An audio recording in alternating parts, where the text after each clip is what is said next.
নমস্কার, আমি ডক্টর কাজল। আজকে আমরা ডিসকাস করব একটা খুবই common and important gynaecological topic, নাম হচ্ছে polycystic ovarian syndrome or polycystic ovarian disease, যেটা আমরা পিসিওএস বলি।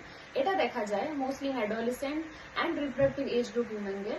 কি করে আপনি বুঝবেন কি কি সিমটমস আপনার হবে?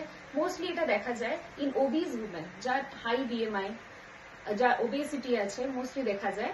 আর হচ্ছে সিমটম হতে পারে আপনার ফার্স্ট হচ্ছে আপনি বুঝতে পারবেন আপনার মাসিকে সমস্যা হচ্ছে, মানে আপনার মেনস্ট্রুয়াল সাইকেলটা ইরেগুলার হচ্ছে। কি করে বুঝতে পারবেন আপনার ইরেগুলার হচ্ছে? হতে পারে কি অনেকজন বলেন আমার মাসিক পিছিয়ে যাচ্ছে, হতে পারে মোস্টলি আপনার মোর দেন 35 ডেজ হচ্ছে কি লেস দেন 21 ডেজ হয়ে যাচ্ছে, আর মাসিক হলে ফ্লো খুব কম হচ্ছে, মানে স্ক্যান্টিলি হচ্ছে, যেরকম নর্মাল রেগুলার ফ্লো হয় ফ্লো অনেকটাই কমে যাবে। আর হতে পারে আপনার এক্সেস অফ অ্যান্ড্রোজেন থাকার জন্য আপনার শরীরে কিছু কিছু সিমটম হতে পারে, যেরকম পিম্পলস অনেকটা হয় বলে সবাই অ্যাকনি হচ্ছে।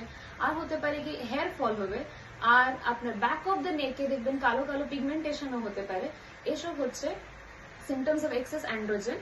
কিন্তু শরীরে অনেকটাই এক্সেস হেয়ার আপনার মনে হচ্ছে, যেরকম আপার লিপস আপনাকে বারবার থ্রেডিং করতে হচ্ছে, আপার লিপস কি চিন, in the neck area or upper chest, upper abdomen, lower abdomen, in the thighs মনে হচ্ছে আপনার এক্সেসিভ হেয়ার গ্রোথ আছে আগে থেকে বেশি। আর হতে পারে কি আপনার পরে গিয়ে কনসিভ করতেও অসুবিধা হতে পারে ইন পিসিওএস। সো আপনার এসব কিছু সিমটমস থাকলে আপনাকে কিছু কিছু রক্ত পরীক্ষা করতে হবে আর আলট্রাসোনোগ্রাফি করতে হবে। আলট্রাসোনোগ্রাফিতে আপনি বুঝতে পারবেন কি আপনার পলিসিস্টিক ওভারি আছে কিনা, যেটাতে নাম্বার অফ ফলিকলস অনেকটা বেশি থাকে, মোর দেন 20 থাকে ইন আইদার ওভারি, আর ওভারিন ভলিউমটাও বেশি থাকে, মোর দেন 10 সিসি থাকে। আর চলুন আমরা জেনে নেব কি করে আমরা ম্যানেজমেন্ট করতে পারি। বেসিক ম্যানেজমেন্ট সব থেকে মোস্ট ইম্পর্টেন্ট হচ্ছে, ফার্স্ট লাইন ম্যানেজমেন্ট হচ্ছে ওয়েট লস, যেটা আমরা বলি exercise, physical lifestyle changes. Physical exercise করতে হবে আপনাকে, সেডেন্টারি লাইফস্টাইলকে ছেড়ে দিয়ে আপনাকে ডেইলি অনেকটাই অ্যাটলিস্ট 30 মিনিটস ওয়াক করতে হবে, এক্সারসাইজ করতে হবে আর কার্ডিও করতে হবে। এসবে ওয়েট লস করে দিলে অনেকটাই মাসিক রেগুলারাইজ হয়ে যায়। আপনার সেকেন্ড জিনিস যেটা করতে হচ্ছে ডায়েটারি চেঞ্জেস করতে হবে, আপনাকে হেলদি ডায়েটারি ইনটেক করতে হবে, যেরকম বাইরে ফাস্ট ফুড আর process food, package food, spicy, oily এই খাবারগুলো ছেড়ে যেরকম হোমমেড ফুড খেতে হবে, ফ্রুটস, ভেজিটেবল ইনটেক এগুলো বেশি করতে হবে, avoiding all junk food from outside.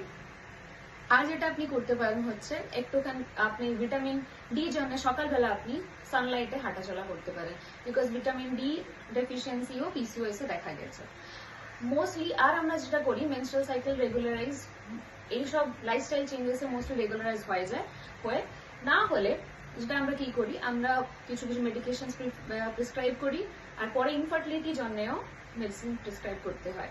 So আপনার কেন ইম্পর্টেন্ট, আপনি কেন গাইনোকোলজিস্টকে ভিজিট করতে যাবেন? Because polycystic ovary disease can lead to cardiovascular disease in future, কি আপনার ডায়াবেটিস মেলাইটাস ও হতে পারে। আর যেহেতু ইস্ট্রোজেন এক্সপোজার অনেকটা বেশি হয়, দেন আপনার এন্ডোমেট্রিয়াল ক্যান্সারের রিস্কও বেশি থাকতে পারে।